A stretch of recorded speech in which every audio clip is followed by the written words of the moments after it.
Dave, want to get some final thoughts from Peter Vincent, because I think Jack brings up some really interesting points. You know, you look at this regionally, and it's very easy for one country to look at another country. They're faltering. There's vacuums that occur. We see this all the time. Syria, a prime example of that. How does this play out regionally, do you think? Right, and as you know, nature abhors a vacuum, so it'll get filled by someone. There are plenty of individuals in that region that will look to fill it in terms of influence.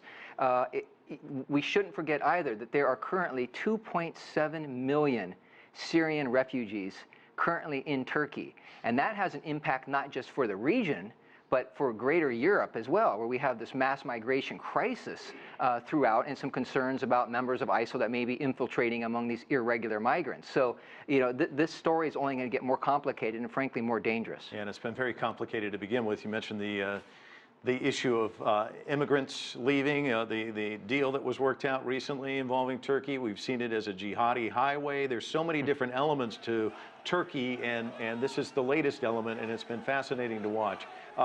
Again, your thoughts in the days ahead. What do you think we see? We see a more emboldened Erdogan, things settle down. We're going to have to wait to see how many casualties we've seen as a result of this, because again, it's very early in the morning there. Yeah, right. I think you'll see a more emboldened Erdogan. I think you'll see him doubling down or tripling down on some of his more caustic language, on some of his threats regarding not only the PKK and ISIL, but again, members of the elite of the military. I think he will use this as an excuse to just further consolidate power.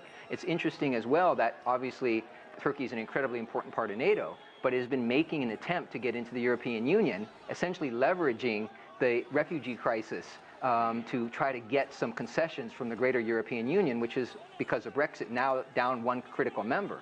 I think this actually will deeply harm his sincere desire to become a card-carrying member of the European Union. And I have to ask one final question, which is the question that was the one that was percolating when Egypt saw so much turmoil. I mean, when you think of Cairo, you think of all these great places to go as a tourist. Turkey is a tourist destination. You know, there are a lot of people trapped there right now who want to get out of that country, and in a hurry.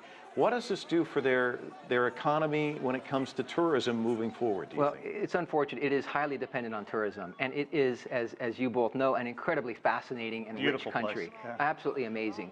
You know, a lot of Western Europeans and Americans, unfortunately, will see this as a danger zone and won't travel. And that's unfortunate for Turkey. It's also unfortunate for those individuals that haven't had the chance to visit one of the great countries and the great regions of the world. Mike, a couple of things, too, I think, before we leave. What our guest said earlier, that you saw, I would almost say, a state of confusion on Erdogan when he was giving his news conference. He was caught off guard. He was shaken. And being emboldened is one thing, but being shaken to the core is another. And secondly, the fact that that one FaceTime phone call, I think, is going to be the signature moment. Yeah. Remember, there were tanks on the streets, and then, boom, people poured out there. Yeah, absolutely. Thank you, gentlemen.